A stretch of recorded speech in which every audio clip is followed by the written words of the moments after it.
everyone, what is up? Welcome to TV, guys. I'm Matt, I'm Brian. and we just had the best episode last week. Brian and I, we loved it. We had some special guests all throughout the month of June. If you haven't listened to any of them from June, listen to those podcast episodes. They were really great. And so we have to find a way to top our greatest month, in my opinion, that we've had as a podcast up until this point. It's also a fact that we mentioned earlier that for the past 4 weeks, Matt and I were actually in person recording, and now we're back to doing Zoom recording. So I'm not sure that has anything to do with it. It absolutely does. You know, I miss you, Brian. The warmth of your smile right next to me as I'm sitting there and we're sharing the same computer. One of the weeks we shared the same earbuds, so I mean it was really cute. Well, yeah, we didn't start out that way, but then that was the week of all tech difficulties. Yep. We definitely figured out what not to do in that week, that's for sure. But we had a lot of fun, and so we are going to carry on into doing something else that's really great. And I have started listening to some other podcasts too, and one of the podcasts I listen to is The Office Ladies. And my goodness, they are so informative. Like they do what they call like deep dives into certain subjects. So like, let's talk all about this subject. And it's like you're sitting there and you're getting like a history lesson. So I realized how little effort I put into the podcast for preparation's sake. I'm like, I'll get like 3 things and put it maybe on a Word document, and then I'll just ad lib everything else. So I actually have a lot of preparation for this week. Yeah, I don't have as much preparation, but I gotta say, I'm a little mad. So you just started listening to The Office Ladies now. So you didn't appreciate a few weeks ago or a few months ago when I did the gag of repeating their intro? I didn't. Nope, because I don't. I completely missed it. I will say it's like the first time I listened to it, and immediately they're out the gate with like, "Here's our ads." I'm just like, "Wait, what?" Yeah, remember when I tried to give us ads? I do remember that now. Now I remember you bringing that up. Man, I also listen to like fantasy football podcasts, and it's really funny like some of the ads that they'll do, and then like how it's always like a different voice. You can tell when you're listening to podcasts, they use a different voice when they're doing ads. Like, hey, here's our ad, and now we want to talk about Omaha steaks. Do you like steak in a box? Well, get Omaha steaks. By the way, this episode is not sponsored by Omaha Steaks, but Omaha Steaks are freaking awesome, so you should get them. No, but it could be sponsored by the Big Buddy fountain drinks from Quick Trip. Brian is now a Quick Trip employee. He's been there at the time that you're going to be listening to this. He'll have been there for what, 3 or 4 weeks, something like that. Yep, something like that. I'm doing overnights, so not last night, but before I did the past 5 overnights in a row. Nice. So if you're in Wilmer and it's the middle of the night and you're like, I want to go to Quick Trip, you'll probably see Brian, unless you go to the other Quick Trip. Or the other Quick Trip. There's 3 of them. There's 3 of them? Yeah. Okay, so Winona, I don't know how many of you guys are in Winona or near Winona, but Winona, Minnesota has like so many stinking Quick Trips. When I first lived there for like a summer when I interned, I looked to like apply online, and there's like this huge drop down menu of like 15 Quick Trips in Winona. And I'm like, what the heck is with Quick Trip on every corner? And then I realized how good Quick Trip is, and I stopped complaining about it. Mm-hmm. All right. Well, we're not here to talk about ads or Quick Trip. That was our intro. You're welcome. No, we are talking about TV tropes. And we're going to talk about TV tropes across the decades. And it's kind of funny. I knew Brian was going to go a certain way with this, and I started to go that way. But like as I was preparing, it just kind of came out naturally. I feel like I would just kind of want to give a history lesson of TV. That doesn't sound fun if you're not like a history guy. I love history, so it sounds fun to me. But we're going to jump back all the way to like the 50s and 60s, and we're going to talk about different tropes throughout these decades. So for instance, one of the tropes we launch into, and you can always tell a good trope based on the satire of it.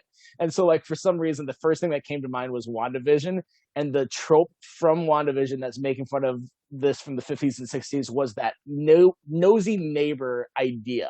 Mm-hmm. Like, for instance, there's in Bewitched, Gladys Kravitz and her husband Abner. Like, that is the quintessential nosy neighbor characters. But you saw it in like I Love Lucy with Fred Mertz. You saw it with Mrs. Cribbins on The Munsters.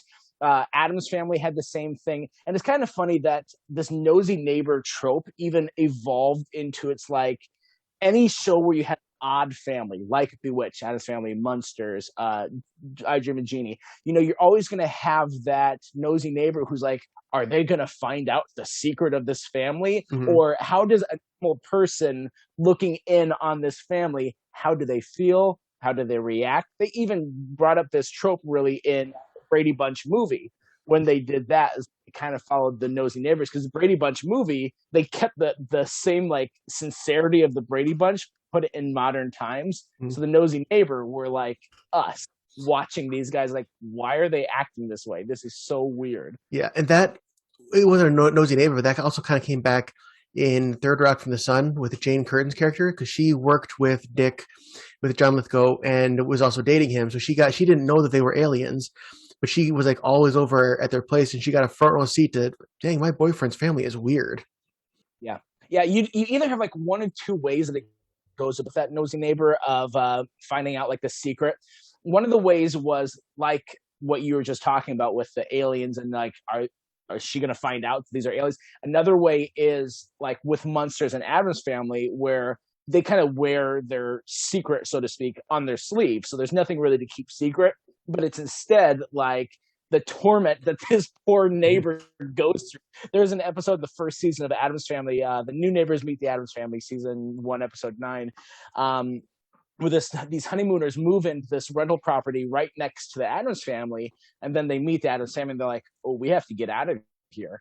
And so they try and get out of the lease, but spoiler alert, Gomez is actually the landlord. And so he doesn't understand that they're like afraid of him, and he thinks like, I don't know what he thinks. I can't remember.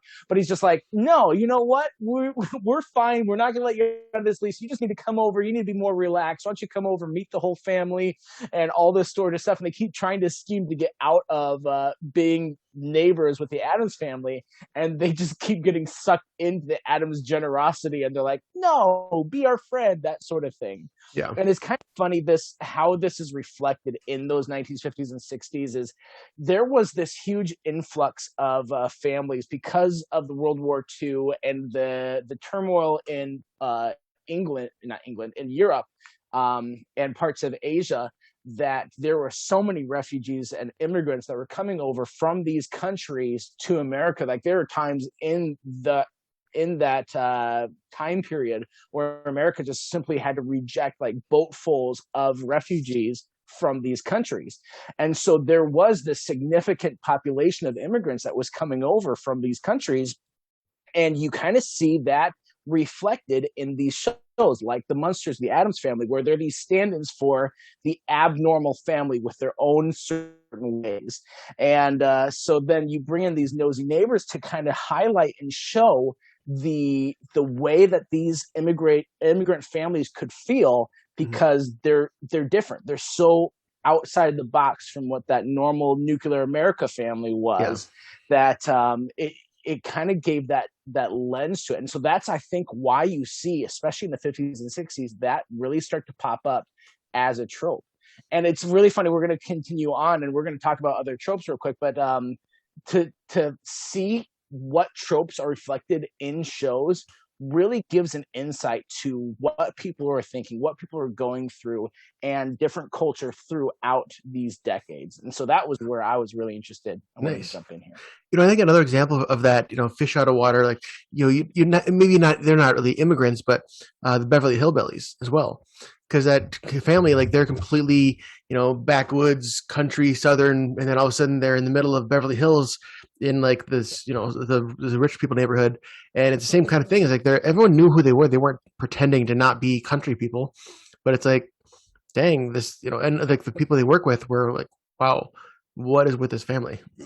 Yeah, moving on to another one. In the 1950s, we had, you know, I think it was really the promise of tomorrow, and with the World's Fair and all that sort of stuff. And Walt Disney was like right at the center of all that. So when Walt Disney brings Walt Disney Presents The Wonderful World of Disney to ABC, and he's talking about Disney World and Disneyland and all the great ingenuity that they're planning, and like we as a people can move forward and this wonderful world of tomorrow. We started to see also the culture change with the Red Scare and McCarthyism and this whole thing about like communism, the Cold War, and all that heating up to this point when the reaction that we saw was we saw Twilight Zone, we saw Alfred Hitchcock Presents, we saw these shows that really were not afraid to dive into this. The real monsters are humans. And so we saw that kind of start to become a trope with as we moved into the 60s of that fear and that panic. And we actually even saw, I think, as we had talked about Munsters and Addams Family, of like, they weren't ever the bad guys in this. They were the monsters, quote unquote. But it's like really the bad guys were the people outside of these families. The conflict really came from people outside these families. And it really started to shine a light on like almost the darker sides of humanity, Mm-hmm. So go ahead. I'm just saying, yeah, it's true. Like you flip it over, and fitting in with the normal society doesn't necessarily make you the good guys. Like you said, you can stand out, but if you're not hurting anybody, you're doing your own thing. You can still be the good guys. Yeah. Jumping into the 1970s, I want to keep moving to because I want to get to your decades that you're really a pro on. I don't want to spend all this time talking. No, your stuff's interesting. I don't mind. So 1970s, there was a big emphasis. There's like two different warring factors almost of like shows that came out. There was like this emphasis on family values. So you saw it really start with shows like All in the Family, Brady Bunch, The Jeffersons. And I mean, like I love Brady Bunch because even in the 70s, Brady Bunch was also saying like, it's not just nuclear families. Brady Bunch, they were able to take two separate groups and come together and have this blended family that became a working unit, like a nuclear unit that was really awesome. And so it was able to have that highlight on that family values. And we'll talk about that as we continue on because we're seeing where that ends up going in the 80s and 90s. I think that'll really lend into your tropes. But there's this other side where it's like this free love hippie movement in the 70s that really resorted in I think it was called what was it? There was like this derogatory term, I think it was like jiggly TV or something like that, where it was really about like sexualizing women. And like I think it was like an ABC executive that like coined that term because you saw shows like Three's Company, Charlie's Angels, Police Women, Wonder Woman that were really all about like sexualizing these women. And there was like Farrah Fawcett. When Charlie's Angels hit number 5 or something on the Nielsen ratings, like I thought it was because we had really good acting, and then I realized once they hit number 1, it's because we weren't wearing bras, and so there was like this huge. And I'm like, good, you're honest about it because that's really what it was. They're like, oh, we need to sell this, and so in 1970s, you saw a big split between both of these type of shows, and you can kind of see it branch out from there into the 80s and 90s of what happened from the 70s. Yeah, well, in the Three's Company, I watched a little bit of that show. It's been a while, but the main thing with that show is that there was always misunderstandings about sexualization. There's always like the landlords, whether it was Mr. Roper or Mr. Furley, who was Don Knotts' character, would overhear things and they were thinking it's something crazy is going on, but it's actually just, they're trying to open a pickle jar or something like that. And to the point where they made fun of it in an episode of Friends, they're like, I think this is the episode of Three's Company where there's some kind of misunderstanding.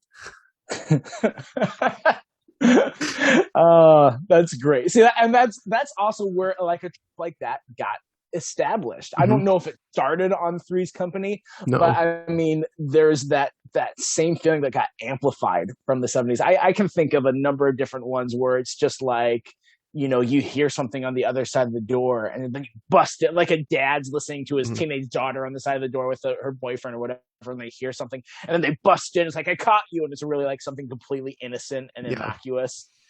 And like, oh, now I look like a fool. And like so much conflict can come from that sort of misunderstanding. I think they even did that in Cobra Kai.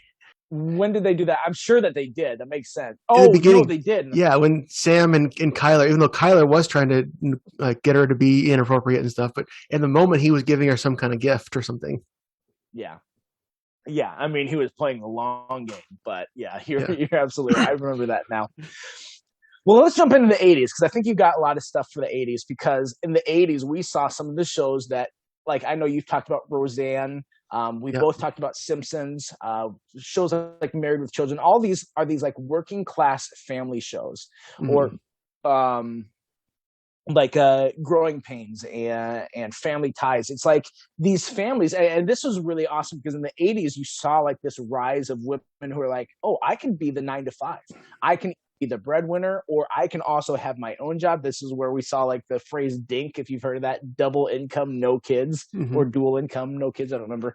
But where it's like it's both sides, man, my husband and wife can both work and make a steady income, and when they do that, like there's this excessive 80s economy, and everyone's chasing like this economic um, whatever, Hmm.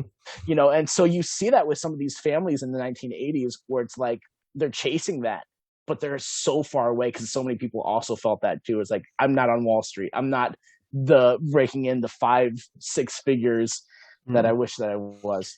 Yeah, well, that's kind of what set you mentioned Roseanne apart, because Roseanne, in some ways, was kind of along the same lines as a lot of those TGIF shows, like your Family Matters and your Full House and all that kind of stuff. But those shows never really talked about the money issues. It was like, yeah, there's a bunch of us living in this giant house in San Francisco. We're never going to mention who pays the bills or how much money people make. It's just fine. We have enough money to afford whatever we need for the episode.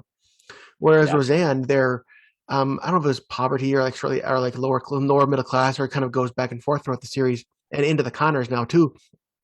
It's a central part of the show where like these guys are struggling to the point where there's a famous scene. I think it might have been in the pilot or early on where Dan and Roseanne are planning out how to give themselves more time on bills. Like, okay, we're going to send the electric bill to the water company. We're going to send the water bill to the electric company.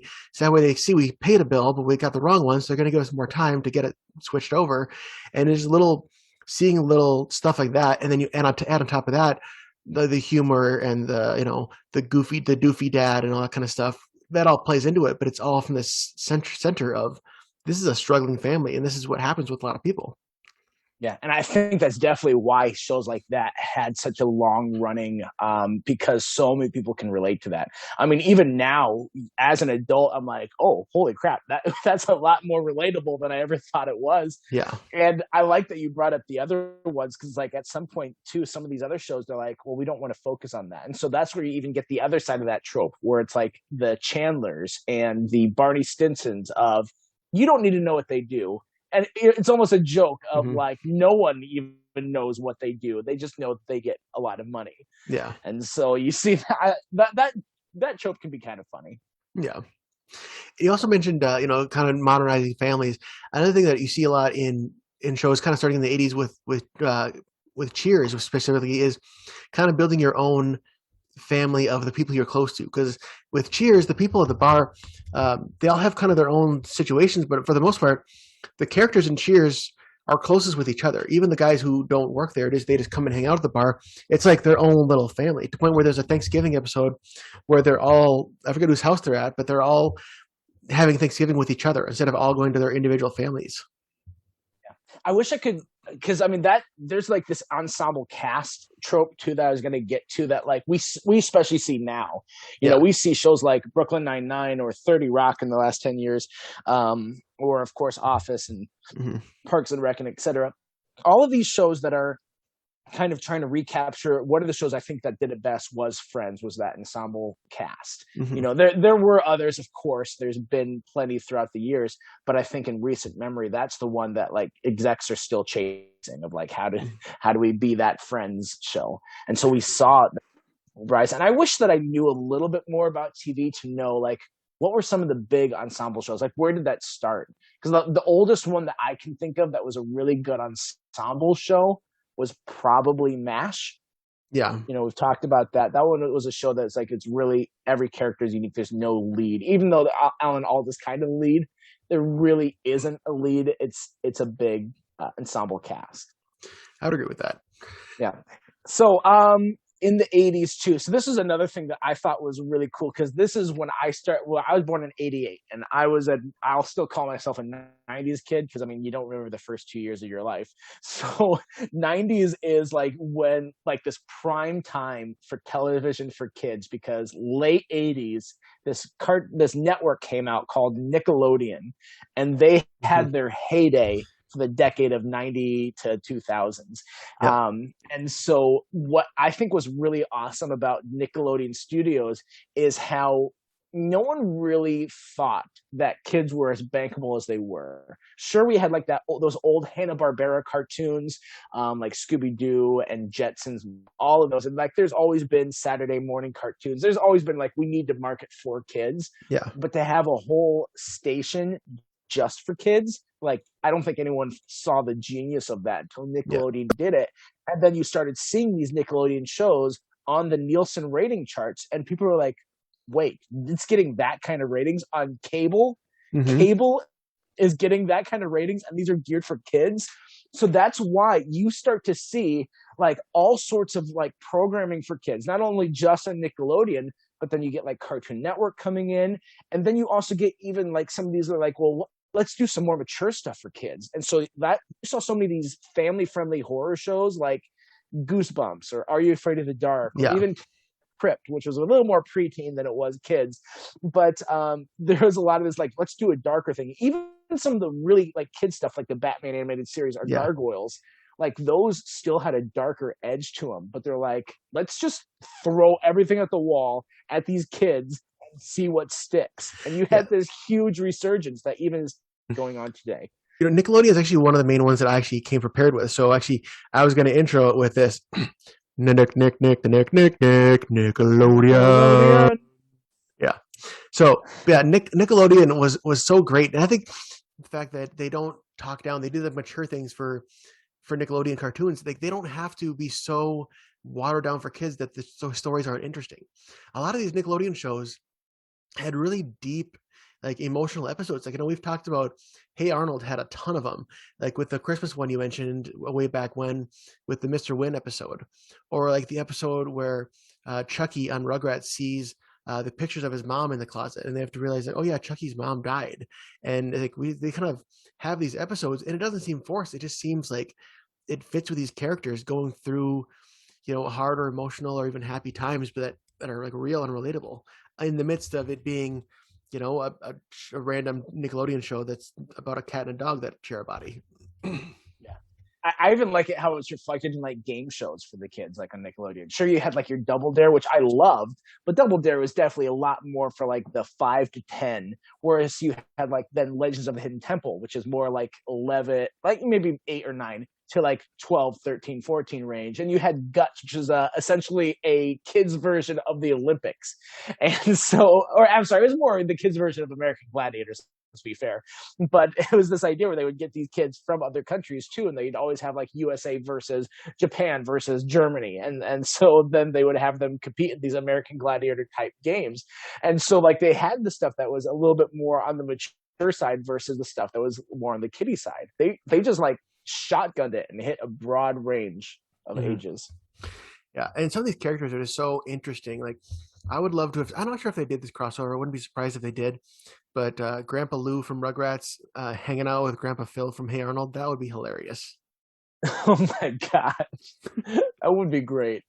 The stories those two would tell, and those also were like really grown up. This is some of the content that they shared was really grown up too. Yeah. What was I can't remember. I think it was Rugrats. Like people was just like saying something about like playing Russian roulette, and then someone was like, "Oh, did you win?" He's like, "You haven't ever played that before, have you?"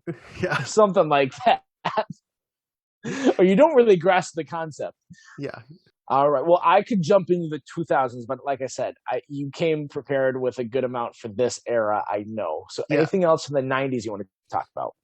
If you're doing an episode about TV trope and you don't stop in the 90s, then you're doing it wrong. Because the 90s, especially with all these TGIF family-friendly comedies, like some of the ones I've mentioned, there's just so much in them. Like, a lot of them are like, they have the sense of you can do anything you want.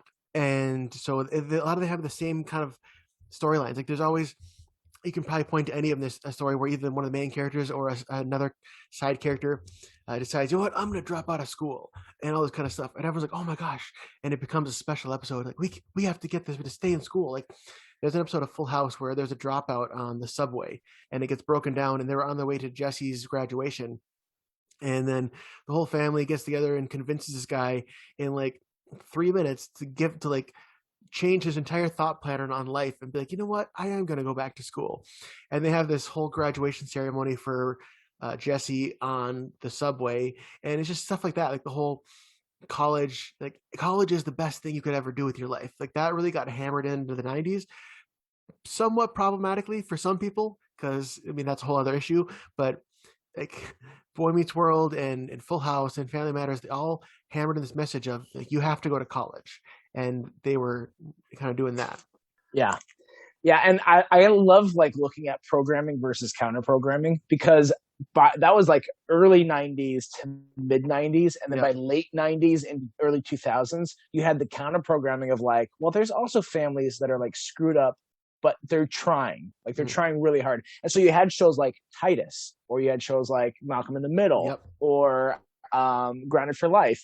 You kind of followed the like almost dysfunctional families that were still like together, that were still trying. Like they're probably not, if we're really calling it for what it is, they're really not dysfunctional, but they definitely are more realistic. There's a lot of families that had like these parents that were very, very flawed, and because of how flawed they were, they put those fears in their kids, and their kids were also flawed. It's just like all of them trying to coexist together, and sometimes actually succeeding in it, but most of the time they fail pretty miserably. Yeah. And you would get good comedy out of that. But, you know, there are also those shows that tried to take that concept of like, well, let's do it in a more serious way. So you have a show like, let's say Seventh Heaven or Gilmore Girls, where I brought Gilmore Girls up. Don't worry. I was about to mention it.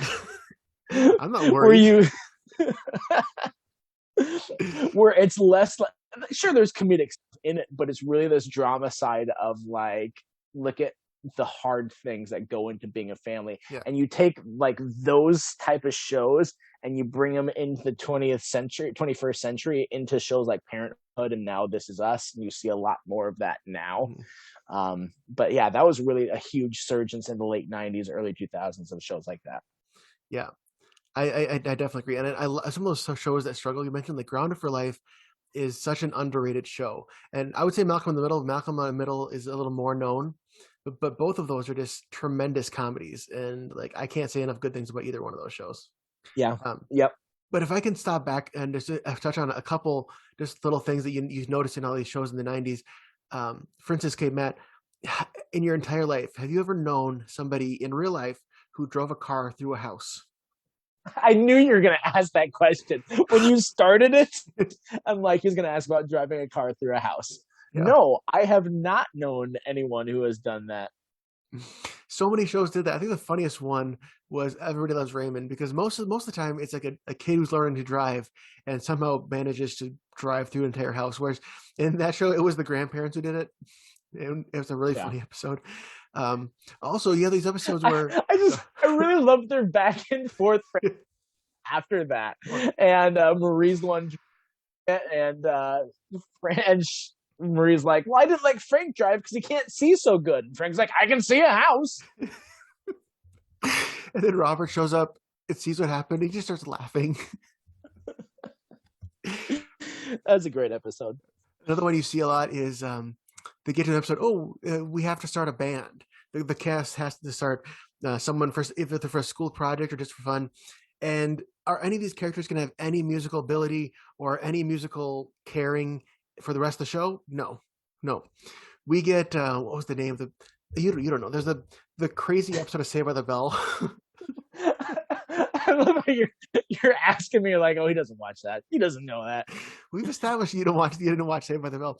That's true. There's an episode where it ended up being a dream sequence where their band got super big, and it was just this like behind the music kind of story about their band, and it's just ridiculous because like these guys, they don't play bands. It's always the same thing. Like the nerdy guy plays the keyboard, the tough cool guy is the drummer.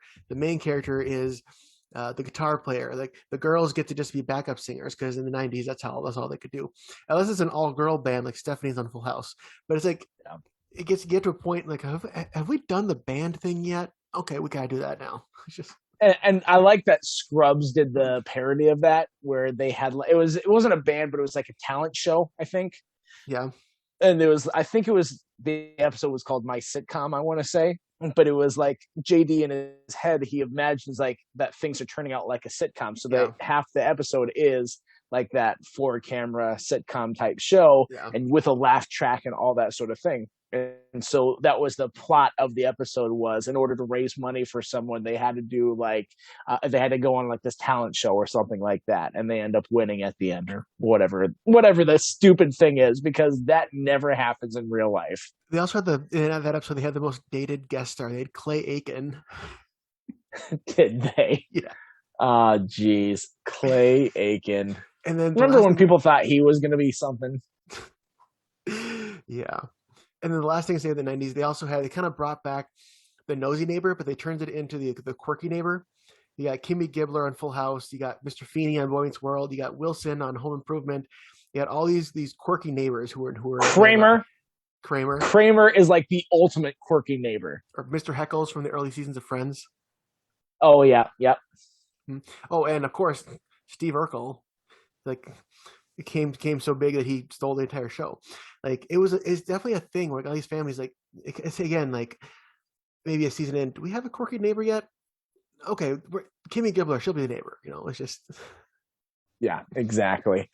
What are some other ones? Because I want to get into 2000s, although there's not a whole lot extra to add about 2000s. It's stuff that we know. Because like in 2000s, really it was off at shoehorned this in, but we saw this birth of mockumentaries, and that extended from The Office into Parks and Rec, Modern Family. And even though it's not specifically a mockumentary, you even see it reflected in shows like Brooklyn Nine-Nine or 30 Rock. 30 Rock and Brooklyn Nine-Nine both have a mockumentary feel without actually being mockumentaries. Mm-hmm. And go ahead. 30 Rock has that great moment where Tina Fey is talking, because they're putting on a show, and she was talking about executive producer is just a title to make people feel better. And then right when she says that, executive producer Tina Fey comes on the screen right below her. You also saw with mockumentaries, there is also, like, they did this a little bit in the 90s, and there's always been a degree of meta humor in different things, but it really is coming to its own in a postmodern age, mid 2000s to late 2000s into 2010s, and now I'm sure it's going to continue into 2020s. Yeah. The 2020s, I don't know, but like the Office was pretty self-referential, but really Community was one of the best. Mm-hmm. In like the last season, the wedding episode that they do, and it's the mockumentary style. Yeah. And I love when like Annie makes a face at the camera, and I was like, don't jump the camera. Yeah. that was such a great joke. Yeah, and like I said, Abed was the voice for that. Abed knew from right at the beginning that like, oh, this is just like a show, and we're getting season 1 and all this kind of stuff. And it's one point where there's like an Abed heavy episode, and then the next episode they kind of are teasing him about saying his TV thing is annoying, and he says, okay, I'll lay low for an episode. And then for the whole rest of the episode, Abed's just in the background, or like he doesn't have lines. Yeah. Yeah, and I mean that also lends itself, like the mockumentary style, and I'm sorry, the meta humor style also really lends itself to breaking fourth walls for not just comedy shows. But I just finished binging Mr. Robot, and Mr. Robot is really good at breaking the fourth wall. Like the main character constantly talks to the audience, similar, if you've seen House of Cards, similar to that, where it's like engaging them, and it's like you're a part of this story, and we know you're witnessing and watching this story. So instead of it being just general narration, I'm actually talking physically to you. And so you've seen that with a lot of shows currently, especially ones that use narration, especially like noir type shows. Yeah, those will definitely move into that fourth wall category breaking. Yeah. One of the funniest and most clever fourth wall breaking actually came from the 70s, came from the Muppet movie. Because a little later in the movie, Kermit and Fozzie, they meet the Electric Mayhem, and Fozzie starts to tell them the whole story about what's been happening in the movie. And Kermit's just like, you're going to bore the audience if we tell it again. They just watched it. So, okay, we'll just give them the screenplay. And then he hands in the screenplay, and it comes up right to the moment where they're reading it. And then later on in the movie, the characters are broken down, and all of a sudden, Dr. Teeth and the Electric Mayhem show up on a bus. And they go, how'd you find us? Well, you left us the screenplay. At this point, we show up and save you guys. And then they did that in another fantastic way in the 80s with a movie called Spaceballs, where halfway through the movie, they're like, we need to find where these guys are at. And so they pull out Spaceballs, the movie, and they put it in. And they're like, this is this new technology that's allowing the VHS to come out as the movie's being filmed. And so they fast forward through it.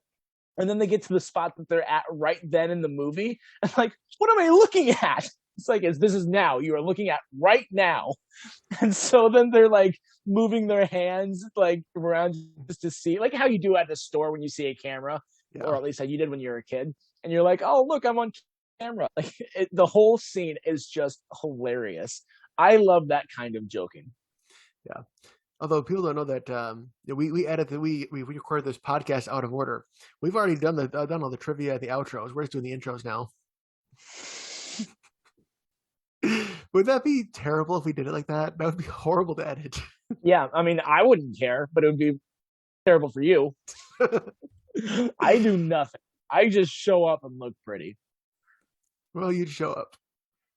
Oh, jeez. I mean, I really set myself up for that one. That's obvious. All right. Hey, do you have other tropes to talk about? Because I think I got to the end of my brief history of television from 50s to current. Nothing specific. I just figured I could riff on anything that you brought up. Nice. Yeah. I mean, now, like, if you look at like TV right now, you really can see similar things that it's really going to date our time period, I think, because you're going to look at now and you're going to see shows that are very like social justice commentary, like where it really goes out of way to highlight characters that are gay. We don't see too many shows. They've started now getting into like shows where a character can be gay without that being a plot line. But for maybe like the last 5 or 6 years, I mean, well, actually, honestly, anytime they brought up a character being gay up until like in the last couple of years, it's really been that character, like that's its arc, like that homosexuality is their character development. And so however they dealt with that was that. And so I think if you look at current culture about 10 years from now, and you look at the TV shows that we're going to have now, that's really going to define some of the shows we have on now. Because I mean, you look at anything on Netflix or Hulu or Amazon, like these ones that they've created, and you can definitely see that social justice side that they're trying to put into these shows, and you see that a lot more currently. And kind of talking about social justice kind of brings me something that we haven't really talked about that I realized we could is the genre of like the adult animated series, which really kind of became mainstream and they started big with The Simpsons. I think was the first big one.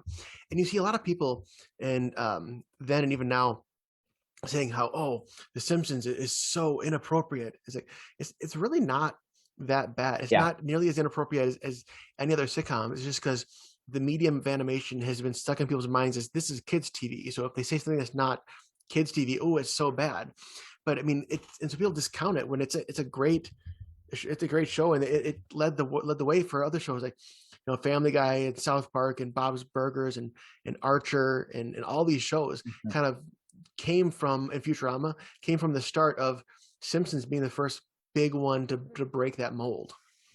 Yeah, and I'm not sure what it is about adult animation comedies that really like to do cutaway humor. Because like that was that I had on here too, is I love cutaway humor. And that's actually what kept me intrigued with like Family Guy when it first came out. And then I eventually got tired of it. And I think I outgrew its sense of humor. Because Family Guy, it also does like this shock value humor that I'm like, there's a way to do shock value humor. And the way Family Guy does it, to me, that's not how you should.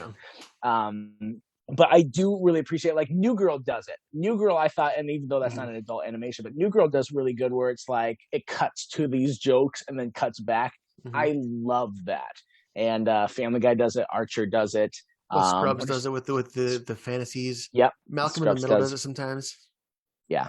So I think that's a medium. I would love to see that be an even bigger trope. So if anyone's out there that writes for a TV show, do more of that, please. Well, remember that time that we talked about cutaways? Yeah. And I'm not sure what it is about adult animation comedies that really like to do cutaway humor. Well, hey, I know we miss some tropes, but if there are some that you're like, guys, I love this trope, or you're like, guys, I don't know why every single show does this. Can you talk about this? Like, let us know. We can absolutely do a follow up to this. For me, I feel like we did like this is the brief history of TV tropes, but there are a lot more to talk about and a lot more to either make fun of or to applaud because some of them are pretty good. Well, last week we had our trivia from The Office.